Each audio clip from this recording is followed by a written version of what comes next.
Hello students.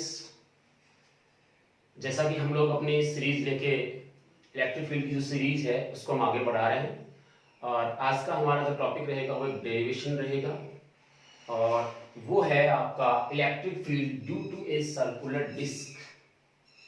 आपको याद होगा शायद कि हम लोगों ने electric field due to a circular ring निकाला था।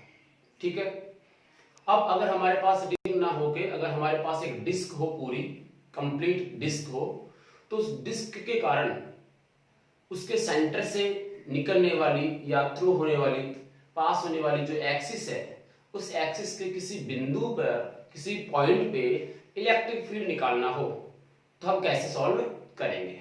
तो स्टार्ट करते हैं इसको हम लोग। देखिए, electric field due to a circular disc, इसमें हमें पहली बात यह है कि हमें गिवन क्या क्या है। ठीक है, सपोज आपके पास एक डिस्क है और उस डिस्क के लिए सरफेस चार्ज डेंसिटी कितनी गिवन है, सिग्मा सरफेस चार्ज डेंसिटी पृष्ठ आवेश घनत्व है, और उस डिस्क की रेडियस कितनी है, r, and distance from centre is x distance के ऊपर कोई पॉइंट होगा p, उस पॉइंट पे हमें क्या फाइंड आउट करना है, इलेक्ट्रिक फील्ड इंटेंसिटी। राइट, तो अच्छा डेरिवेशन है, समझे। एक सरप्राइजिंग रिजल्ट आपको इसमें मिलने वाला है लास्ट में, उसको आप अच्छी तरह से देखें। अब मैं इसको स्टार्ट करता हूं। देखिए, हमारे पास सपोज ये, ध्यान रखना ये डिस्क है ना कि रिंग, डिस्क कंप्लीट डिस्क है और यूनिफॉर्मली चार्ज्ड है। कैसी है, यूनिफॉर्मली चार्ज्ड है, ये यूनिफॉर्मली चार्ज्ड है। Okay, this is uniformly charged. अब क्या करना है, ये डिस्क का सेंटर जो इसके परपेंडिकुलर ये लाइन हमने ली है, दिस लाइन, ये एक्सिस है जो डिस्क के सेंटर से पास हो रही है। मतलब ये हुआ, सपोज ये जो हाथ है मेरा, ये डिस्क है और ये जो आप देख रहे हैं ये इसकी एक्सिस है, this one is the axis जो इसके सेंटर से पास हो रही है। अब इस एक्स का कोई भी पॉइंट, सपोज दिस वन, ये जो पॉइंट है, इस पॉइंट पे हमें क्या फाइंड आउट करना है, इलेक्ट्रिक फील्ड फाइंड आउट करना है। इसकी रेडियस कितनी गिवन है, सपोज r गिवन। ये कोई पॉइंट है, ये लिख लेता हूं, कोई पॉइंट है P, यहां पर इलेक्ट्रिक फील्ड हमें फाइंड आउट करना है। कैसे करेंगे, पॉइंट चार्ज के कारण जो इलेक्ट्रिक फील्ड होता है that is kq/r², point charge के कारण। लेकिन क्या ये पॉइंट चार्ज है, तो आंसर है नहीं। ये पॉइंट चार्ज कब होता, ये डिस्क अपने आप में पॉइंट चार्ज तरह बिहेव कब करती, जब पॉइंट P कहां होता, बहुत दूर होता, या हम ये कह सकते थे कि इसकी जो साइज है वो इस वाले डिस्टेंस के कंपैरिजन में बहुत ही कम होती, बहुत ही ज्यादा होती। उस वाले केस में हम इसको क्या मानते, पॉइंट चार्ज मानते। तो फिर कैसे सॉल्व होगा, तो आंसर है, इसको हम लोग जब हमें कोई चीज कंटिन्यूअसली दी हुई होती है तो हम लोग हमेशा इंटीग्रेशन अप्रोच काम में लेते हैं। तो इसमें भी हमें इंटीग्रेशन अप्रोच काम में लेनी पड़ेगी। अब इंटीग्रेशन अप्रोच कैसे काम में लेंगे, तो इसके लिए देखिए, क्या हमें ये पता है कि एक रिंग होती है, ये रिंग, ठीक है, और रिंग क्या है, चार्ज है, सपोज, क्लियर। और इस रिंग के सेंटर से कोई डिस्टेंस है x, इस रिंग के सेंटर से कोई डिस्टेंस है x, इस x डिस्टेंस में E की वैल्यू कितनी होती है, kqx/r²+x² की याद है आपको। इसके कारण इस पर टोटल चार्ज कितना है, q, ठीक है। ये डिस्टेंस कितनी है, x, और ये क्या है, इसकी रेडियस। तो उस वाले केस के अंदर इस पॉइंट पे इलेक्ट्रिक फील्ड इतना होता है और इसकी डायरेक्शन जो है वो यहां पर +x की तरफ होती है, इस तरफ, अवे फ्रॉम द रिंग। ये हमें पहले से पता है। अगर इस कंसेप्ट को हम लोग यहां काम में लें तो हम इसको इजी वे में सॉल्व कर सकते हैं। कैसे, देखिए, सपोज आपके पास, आपने क्या किया, यहां एक छोटा सा सेगमेंट ले लिया, दिस वन, ये आपने एक छोटा सा सेगमेंट ले लिया। ये अब सोचिए, ये जो सेगमेंट आपने लिया है इसकी कोई ना कोई जो है मोटाई होगी। ये ठीक है, ये अपने आप में रिंग की जैसे बिहेव करेगी। ये अपने आप में क्या बन जाएगी? रिंग बन जाएगी।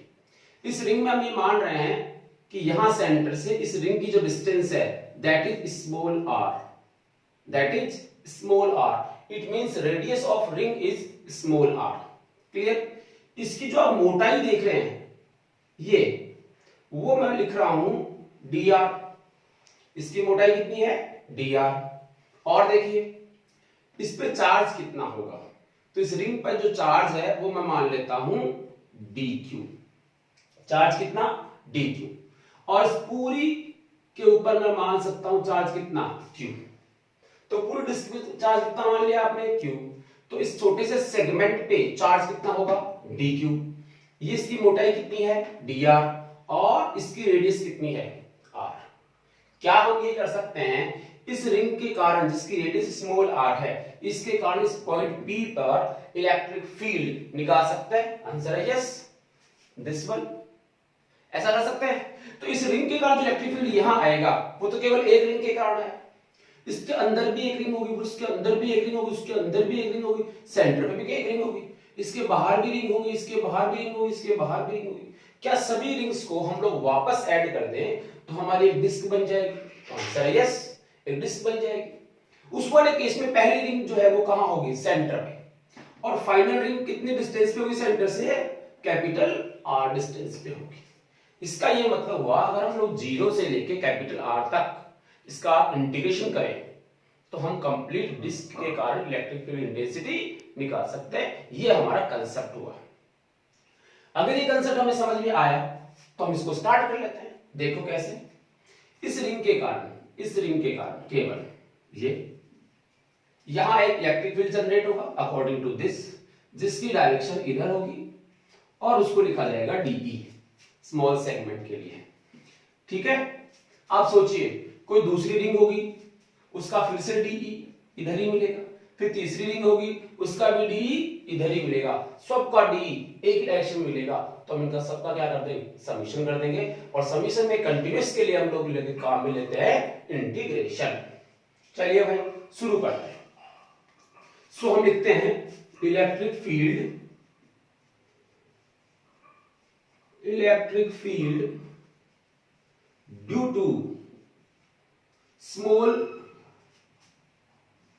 सेगमेंट मींस रिंग जिसकी रेडियस कितनी है?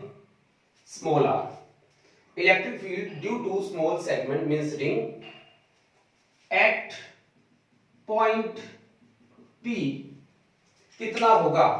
तो आंसर है this is d E is equal to, formula क्या होता है याद है? के क्यू।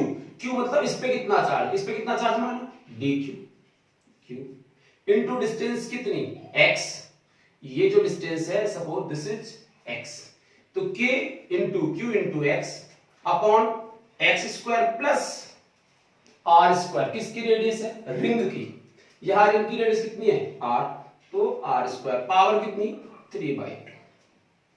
क्लियर हो गई बात? तो ये हमने लिख लिया।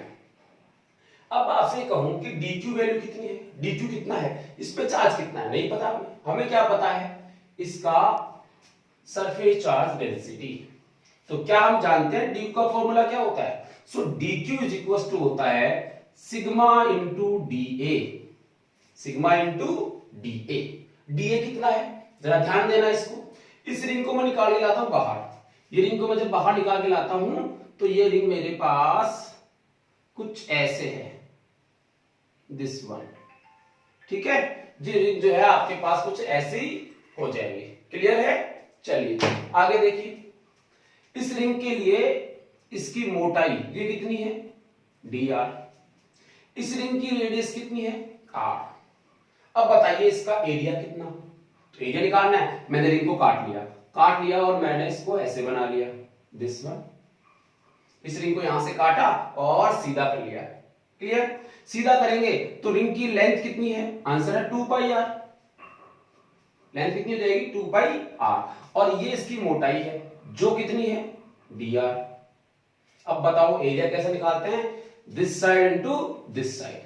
सो dA means area of this ring is 2 pi r into dr, 2 pi r into dr. So put this value here, then sigma into 2 pi r into dr. This is the dq. Charge on small segment means ring is sigma into 2 pi r into dr. Clear? चलिए put this value here, then k sigma into 2 pi r into dr upon x square plus r square power 3/2, ये अपना answer हुआ।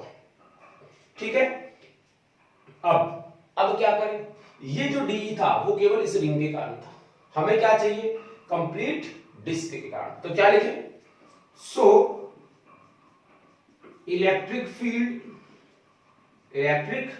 Field due to complete disc और we can say E net किसके equal होना चाहिए, integration DE होना चाहिए। कहां से कहां तक, 0। पहली रिंग कहां होगी, सेंटर पे, जिसकी डिस्टेंस कितनी होगी 0, और फाइनल रिंग कहां होगी r डिस्टेंस पे, तो 0 टू कैपिटल R। क्लियर? चलिए सॉल्व करते हैं, इसको वैल्यूज पुट अप करते हैं। So this is what, d E का कितना हो जाएगा E, जिसको हम नेट कह रहे हैं, ये वैल्यूज पुट अप करो। ठीक है, ये वैल्यूज पुट अप करेंगे, k कांस्टेंट है बाहर आएगा, सिग्मा कांस्टेंट है बाहर आएगा, पाई भी कांस्टेंट है बाहर आएगा। मैं 2 को अंदर ले रहा हूं, उसका कारण बताऊंगा भी 2r dr अपॉन में क्या आएगा x square plus r square की power 3/2, x square plus r square की पावर 3/2 ये आ जाएगा आपका। इसका क्या करना है, इंटीग्रेशन 0 से लेके कहां तक, r तक। सो this is the E net, ये कंसेप्ट हो गया फिजिक्स का कंप्लीट। अब हमें मैथमेटिक्स इंटीग्रेशन लगाना है और इसका सॉल्यूशन निकालना है। क्लियर है? तो अब इसको हम लोग इंटीग्रेट करते हैं। इंटीग्रेट जिनको नहीं आता है वो समझ ले कैसे करेंगे इसका इंटीग्रेशन। आप इतना लिख ले फटाफट, मैं इसी जगह को काम में लेने वाला हूं। इसका इंटीग्रेशन करेंगे, फटाफट आप लिख लें। ठीक है, पॉज कर लें और लिख लें।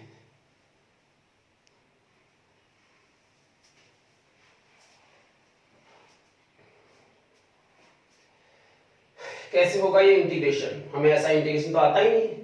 क्यों, नीट वालों को तो नहीं आता, हाँ मैथ्स वालों बच्चों को आता है। तो हमें अगर आता नहीं है तो हमें जो आता है उसको चेंज कर लो, और क्या, हमें जो आता है वो कर लो इसको। हमें क्या आता है, हमें ये आता है कि इंटीग्रेशन x की power n is equal to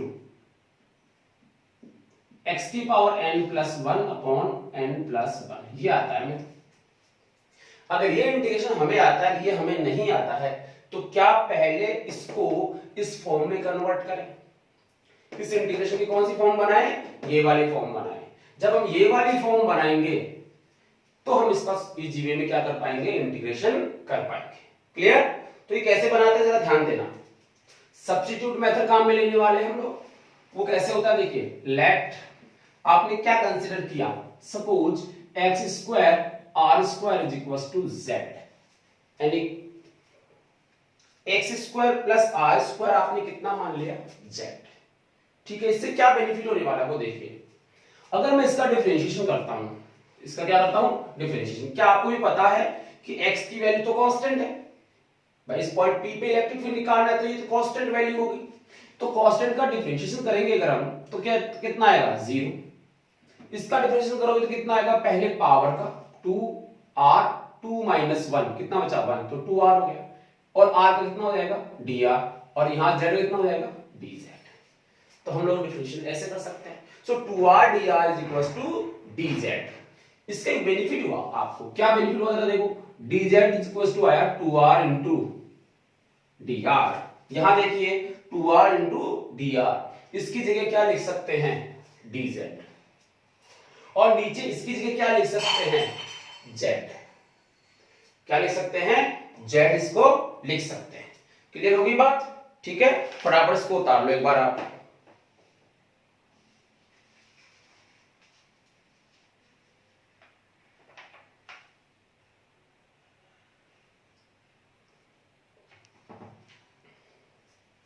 लिख लिया, समझ में आ गई? ठीक है, तो दिस इज dz। अब क्या करें, अब इसको इन वैल्यूज को पुटअप करते हैं। ठीक है, तो पुटअप करेंगे तो यहां पे एक चीज और दिख रही होगी आपको, लिमिट्स। लिमिट्स भी चेंज होने वाली है, क्योंकि r का फंक्शन नहीं रहेगा, अब ये किसका फंक्शन हो जाएगा, z का फंक्शन। तो आपकी लिमिट भी किसकी फॉर्म में मिलेंगी, z की फॉर्म में। ठीक है, तो करके देख लो एक बार। देखिए यहां पे when this one means r is equals to 0, ये वैल्यू किसकी है, देखिए ये r लेते हैं हम लोग। ये अगर ये रिंग यहां होती तो r और कम हो जाता, ये रिंग यही होती तो r 0 हो जाता, और ये रिंग यहां होती ऊपर यहां तक तो उस समय r की वैल्यू कितनी हो जाती, कैपिटल R। इसका मतलब स्मॉल r की वैल्यू वेरी करती है अगर वो 0 है, अगर वो 0 है तो this one is 0, this one is 0 and z is equals to x square। इसका मतलब इसकी जगह पे क्या लिखा जाएगा, x स्क्वायर। इस प्रकार से हम लिमिट्स को चेंज करते हैं। ठीक है, सेकंड थिंग देखिए, when r is equals to capital R, यहां कैपिटल R लिखो तो z की वैल्यू कितनी हो जाएगी, x square plus r square. Clear हो गई? ये हमने क्या बना ली, इसकी limits. These are the limits, ये लिमिट्स बना ली हमने। ठीक है, ये लिमिट्स हो जाएंगे। अब क्या करें, अब वैल्यूज पुटअप कर दो। ठीक है, तो वैल्यू पुटअप करके देख लेते हैं। ओके, ये आपने लिख लिया होगा, मैं इसको मिटा रहा हूं इधर से थोड़ा सा, इतना। जिनको नहीं पता वो इधर लिख सकते हैं, E net is equal to integration of d 0 to r, ये। ठीक है, चलिए अब इधर देखते हैं। यहां से अब क्या आएगा, now E net is equal to k को मैं लिख रहा हूं 1/4 pi epsilon naught sigma into pi integration 0 की जगह क्या लिखा जाएगा, एक्स स्क्वायर, और r की जगह क्या लिखा जाएगा, x square plus r square. अंदर देखो 2r dr क्या लिखा जाएगा, dz। और x square plus r square को आपने क्या कंसीडर किया था, z। इसकी पावर कितनी है, 3/2। ये देखो, अब देखो आप इंटीग्रेशन कितना सिंपल हो गया, और किसका फंक्शन बन गया, z का फंक्शन बन गया। क्लियर? और जिसमें z1 की वैल्यू ये है और z2 की वैल्यू ये है, initial position to final position. Clear होगी बात? अब जरा देखिए, इसको सॉल्व करते हैं हम लोग। This is equals to 1/4 pi epsilon naught sigma into pi. इसको सॉल्व करो, देखिए ये बन जाएगा z की power -3/2 dz integration x square, और यहां आएगा x square plus r square. ठीक है, इसको सॉल्व कर लो, कितना आएगा, sigma pi upon 4 pi epsilon naught. और इसका देखो मैं इंटीग्रेशन करता हूं, दिस इज z की पावर -3/2, तो z की पावर -3/2 प्लस 1 अपॉन 3/2 प्लस 1, और ये एक्स स्क्वायर, ये हो जाएगा x square plus r square. Clear है? ठीक है, तो ये आपका आ जाएगा, इसका इंटीग्रेशन यहां तक लिख जाएंगे। अब इसको सॉल्व करना है। ये कौन सा फॉर्मूला लगाया मैंने यहां पे, दिस वन। अब इसको सॉल्व कर लेते हैं। सॉल्व करेंगे तो कितना आएगा, देखो sigma pi upon 4 pi epsilon naught, और इसको देखिए ये कितना है, देखो -3/2 प्लस 1, -3/2 प्लस 1। ठीक है, ये कितना बनेगा, -3 प्लस 2 इज इक्वल टू -1/2। ठीक है, इसका मतलब हुआ z की पावर -1/2 और नीचे भी कितना आएगा -1/2, उसमें 2 कहां चला जाएगा ऊपर ये, और ये साइन किसका माइनस का, और कहां से कहां तक x² से x² प्लस r² तक। क्लियर, बहुत बढ़िया भाई। अब और देखते हैं, this is sigma pi upon 4 pi epsilon not. 2 से इसको कैंसिल कर दो तो यहां कितना आएगा 2। अच्छा, पाई से पाई भी कैंसिल हो जाएगा, यहां देखिए दिस पाई और दिस पाई इज कैंसिल, और यहां से 2 से इसको कैंसिल करोगे तो आपका आंसर होगा sigma upon 2 epsilon not. Clear, फिर अंदर देखो क्या बचने वाला है, ये क्या है, तो आंसर है ये है 1/√z। देखो देखिए नीचे जाएगा तो प्लस का हाफ हो जाएगा, और प्लस के हाफ को क्या लिखेंगे z, और यहां लिखा माइनस का साइन तो था ही, और यहां लिखेंगे x² से x² प्लस r²। क्लियर है, ठीक है भाई। और सॉल्व करते हैं यहीं पे, इधर देखो, इधर आ जाइए, आप लिखते रहे पॉज करके, वरना लास्ट में समझ में नहीं आएगा कि वहां क्या लिखा हुआ है। ठीक है ना,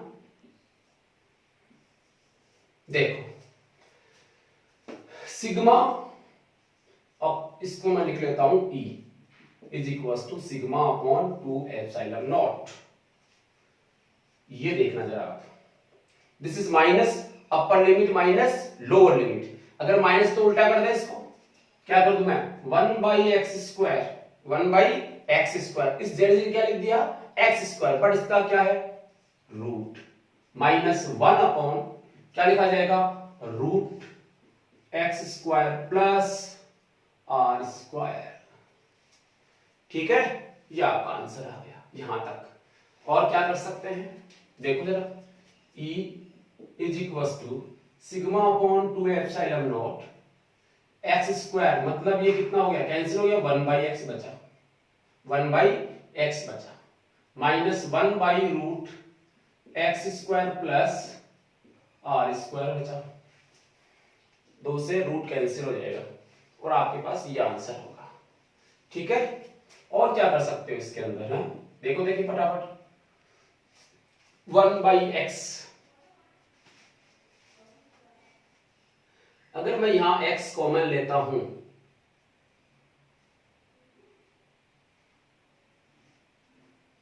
ठीक है, इतना करो, एक बार सॉल्व करो इसको, और भी आगे इसको हम चेंज कर सकते हैं, अभी चेंज कर लेता हूं मैं।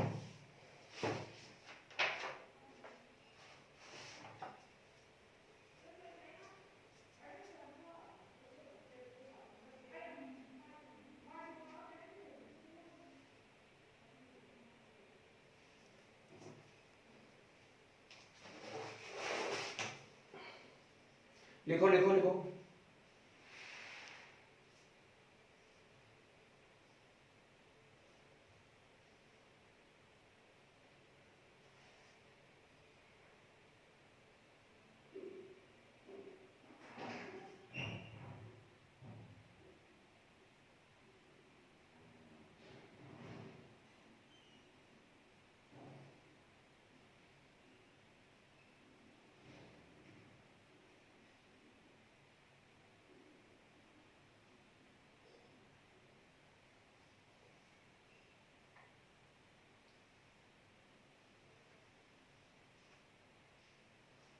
ठीक है, चलिए, तो ये आपका रिजल्ट आ गया है।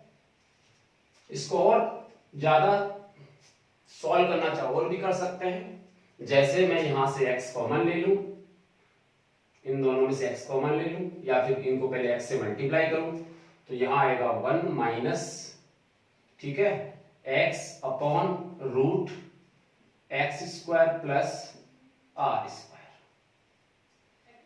ठीक है, तो ये आपके रिजल्ट्स आ सकते हैं।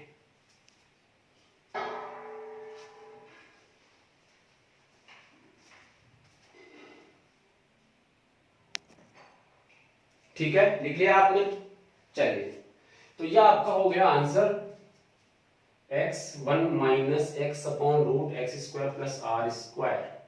नहीं नहीं, कुछ कुछ ना कुछ छोड़ रहे हैं यहाँ पे, कुछ ना कुछ हम लोग छोड़ रहे हैं, ध्यान दो, कुछ छोड़ा है क्या मैंने, ये दिस x, यहां x था,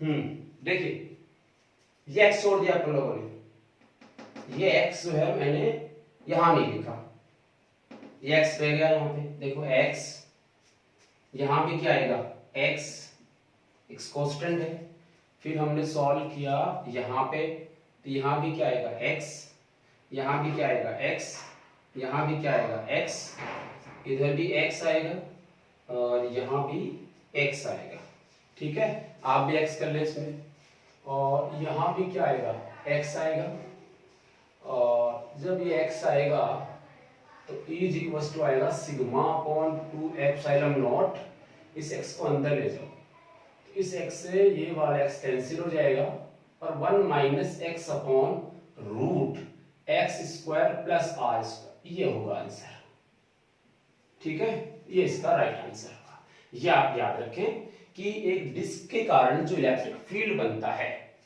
किसी डिस्टेंस x पे, जो फाइनाइट डिस्टेंस है, उस वाले केस में आपका आंसर ये होगा, ठीक है। अब मैं आपसे कह रहा था कि एक सरप्राइजिंग रिजल्ट मिलता है, सरप्राइजिंग रिजल्ट कैसे मिलता है उसको समझो, ठीक है, देखो कैसे, इफ, अच्छा मैं इसी को ही सॉल्व कर लूं,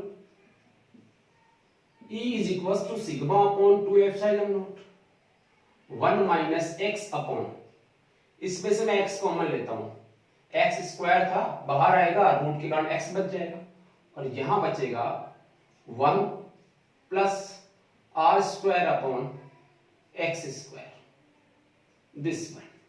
सरप्राइजिंग रिजल्ट की मैं बात कर रहा था, तुम्हें ये याद रखना है due to ring, clear. But surprising result की बात ये है कि मान लो आपने क्या किया, इसमें से x कॉमन लिया, एक्स स्क्वायर कॉमन लेंगे, रूट के कारण x रह जाएगा, अंदर क्या बचा 1 plus r square upon x square, इस x से ये x क्या हो जाएगा कैंसिल हो जाएगा, ये कितना आएगा सिग्मा अपॉन 2 एप्सिलॉन नॉट, यहां आएगा 1 minus 1 upon root 1 plus r square upon x square, 1 plus r square upon x square, clear. अब इसमें देखो आप, मैंने कहा if x is very very less than r, ध्यान दो, if x is very very less than r, इसका क्या मीनिंग हुआ कि इस जो रेडियस है वो बहुत ज्यादा है और ये डिस्टेंस बहुत ही कम है, बहुत ज्यादा है, इसका मतलब हुआ कि ऐसे मान लो ये जो प्लेट बनी हुई है या डिस्क जो बनी हुई है, ऐसे मान लो इनफाइनाइट रेडियस की है, बहुत ज्यादा है। अब x की वैल्यू बहुत कम है इसकी, तो आप खुद सोचो इस वाले केस में 1 plus r square upon x square जो है ये, वो किस तरफ जाएगा, जीरो की तरफ, किस तरफ जाएगा जीरो की तरफ, तो ये जीरो की तरफ टेस्ट होगा, जिसके कारण आपका ई कितना आएगा, अब देखो ई कितना आ रहा है सिग्मा अपॉन 2 एप्सिलॉन नॉट, ई कितना आ रहा है भाई सिग्मा अपॉन 2 एप्सिलॉन नॉट। फिर से देख लीजिए, if x is very very less than r, उस वाले केस में इसको जीरो की तरफ जाएगा, नेग्लिजिबल होगा, और उसके कारण जो है आपके पास जो आंसर आएगा that is sigma upon 2 epsilon not. अब सिग्मा अपॉन 2 एप्सिलॉन नॉट जो आपका आ रहा है, क्या इसमें कहीं भी x आ रहा है, तो आंसर नहीं है। अगर इसमें कहीं भी x नहीं आ रहा है तो क्या ये फील्ड, इलेक्ट्रिक फील्ड x पर डिपेंड करता है, नहीं। कब, जब ये plate as a infinite size की हो तब, अदरवाइज तो डिपेंड कर रहा है इसके अकॉर्डिंग, इसके अकॉर्डिंग। बट अगर इसकी जो है साइज है वो बहुत ज्यादा हो जाए या डिस्टेंस बहुत कम हो जाए, उस वाले केस में आपके पास जो आंसर आएगा that is sigma upon 2 epsilon not, that is sigma upon 2 epsilon not, clear. तो यहां से वो कंक्लूजन है, ये कोई जरूरी नहीं है कि प्लेट ही हो, जब इनफाइनाइटी हो गया तो ये एक आपके पास सिंपल प्लेट भी हो सकती है, कोई जरूरी नहीं है कि वो डिस्क की फॉर्म में ही हो। मतलब ये हुआ, अगर मैं ये कहूं आपसे कि मेरे पास ये प्लेट है जिसकी साइज इनफाइनाइट है, तो इसका ये पॉइंट यहां से 5 सेंटीमीटर, 6 सेंटीमीटर, 10 सेंटीमीटर, 2 सेंटीमीटर, कोई भी डिस्टेंस हो, सब पे इलेक्ट्रिक फील्ड की वैल्यू कांस्टेंट रहती है। देखो सिग्मा अपॉन 2 एप्सिलॉन नॉट, इसमें कोई चेंज नहीं आता है। ये इंटरेस्टिंग रिजल्ट है इसका कि कितनी भी डिस्टेंस आप कर लो बट इसका आंसर में कोई चेंज नहीं होने वाला है। और इसकी डायरेक्शन किधर होगी? Away from the plate, away from the sheet. इसकी डायरेक्शन किधर होगी? Away from the sheet toward plus positive direction में। अगर ये पॉजिटिव है तो, नेगेटिव है तो अवे में आ जाएगा। सो हमेशा याद रखिए, आगे जाके आप नेक्स्ट लेक्चर जो चैप्टर पढ़ेंगे उसके अंदर हम गॉस का नियम पढ़ेंगे, और गॉस के नियम के अंदर भी हम लोग ये प्रूव करके दिखाएंगे कि sigma upon 2 epsilon not answer होता है। बट मैं यहीं से भी इस चीज को हम समझ सकते हैं कि अगर ऐसा होता तो आंसर आता sigma upon 2 epsilon not. Clear है? मतलब ये हुआ कि इस पर डिपेंड नहीं करता है। Okay, so this is all about electric field due to a circular disc. ठीक है, थैंक यू।